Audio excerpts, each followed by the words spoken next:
Paramount Channel a déroulé le tapis rouge, les spots sont bien accrochés. Le buzz spécial Cannes peut commencer avec un invité prestigieux, celui qui a présidé le plus grand festival du monde de 2001 à 2014. Merci d'être avec nous, Gilles Jacob.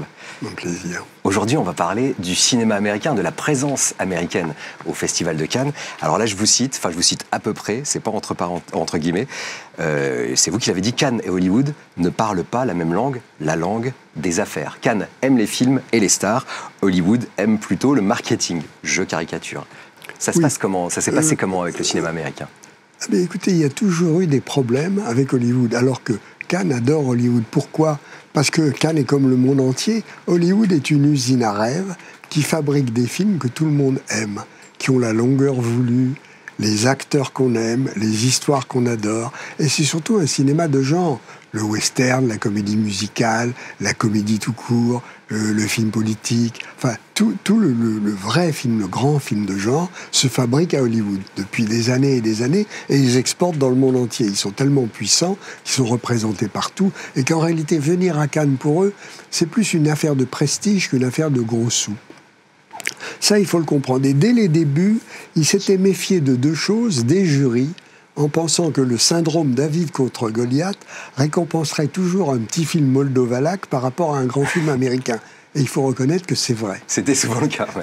Deuxièmement, ils craignent avant de montrer un film à Cannes en première mondiale, l'exigence du festival, en tout cas de mon temps, était qu'ils craignaient que la presse française, assez sévère et européenne, contamine la presse américaine qui n'avait pas le temps de préparer pour une sortie américaine. Or, l'idée américaine, c'est d'avoir le domestique, c'est-à-dire États-Unis-Canada, merci pour le Canada, mais peu importe, on amortit le film sur ces deux énormes territoires et l'international, c'est la cerise sur le gâteau. Et Cannes arrive là-dedans un peu comme les cheveux sur la soupe.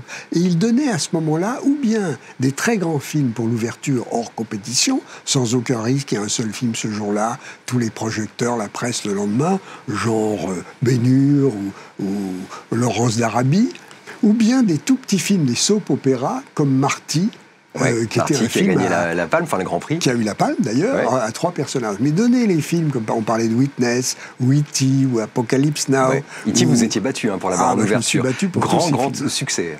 Énorme succès. Ça, c'était beaucoup plus dur. Il fallait quelquefois 2 ans pour obtenir un film. Mais cette bagarre, elle était saine, elle était salutaire. On se respectait les uns les autres. Moi, j'allais voir l'un après l'autre les 8 ou 9 studios hollywoodiens. Je connaissais tous les directeurs et les autres. Et ils venaient à Cannes et il y avait une réunion des directeurs de studios au Festival de Cannes, ce qui n'a plus lieu aujourd'hui. C'est dommage. Mais au fond, vous l'avez dit, le rapport de force, il est peut-être un petit peu déséquilibré parce que Cannes a besoin d'Hollywood bien plus qu'Hollywood n'en a besoin. Hollywood a besoin de Cannes pour une histoire de bonnes relations.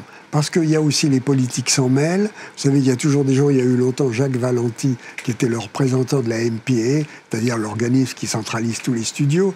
Et ils aiment bien, comme ça, un peu dominer le monde, mais dominer de manière subtile et intelligente.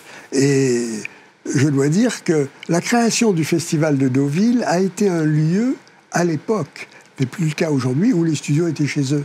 Et là, ils n'avaient aucun risque, il n'y avait pas de compétition.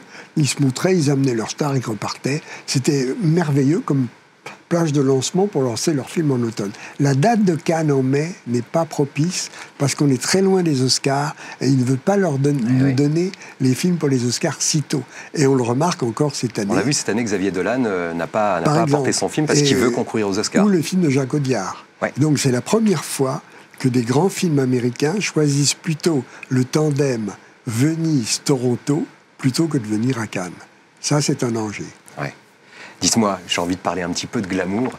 Est-ce que vous pouvez nous dire comment se comportent les stars à Cannes ? Les DiCaprio, les George Clooney, même les Spielberg, par exemple. Est-ce qu'ils sont de bonne composition ? Tout se passe bien ? Eux-mêmes sont délicieux. C'est leur entourage qui sont épouvantables. Les attachés de presse, les agents. Les agents, surtout. Ouais. Les agents, les directeurs de ceci, les directeurs de cela, les accompagnateurs. Enfin, ils sont toute une dizaine. Hein. C'est un peu, il y a des parasites, mais il y a aussi le vrai confident.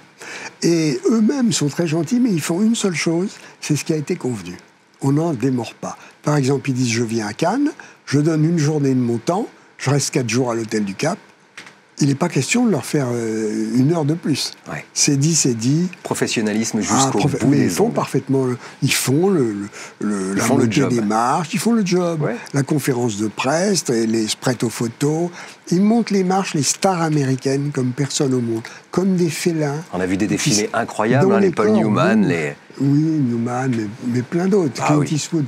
Une montée de marche par Clint Eastwood. Il n'y a que Delon en Europe qui était arrivé par la mer, hein, d'ailleurs. Oui, il est arrivé de partout. Oui, Même du c'est sol. ça, Delon arrive partout. Delon est partout, en Delon est général. partout.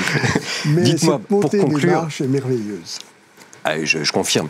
Gilles Jacob, pour conclure, est-ce que le fait de côtoyer toutes ces stars vous les a-t-elle rendues plus proches ou au contraire plus mystérieuses? En d'autres termes, les George Clooney, Brad Pitt et tous, est-ce que c'est des êtres humains comme nous? Non, bien sûr que non, c'est impossible. Il y a des gens qui vivent dans un autre monde. Certains d'entre eux ne savent pas timbrer une lettre et la mettre à la poste. Tout est fait par du personnel. Alors évidemment, ils ont besoin de choses qui les ramènent sur Terre. Mais ça, c'est pas nous qui pouvons leur donner. Au contraire, on les attire vers le paradis qu'est la Palme. Et vous aussi, vous nous avez attirés vers le paradis du Festival de Cannes. Vraiment, on est très heureux de vous avoir sur Paramount Channel. Merci Gilles Jacob d'avoir été avec nous. Et merci à vous de nous avoir suivis. À très bientôt sur Paramount Channel. Et d'ici là, faites-vous une toile.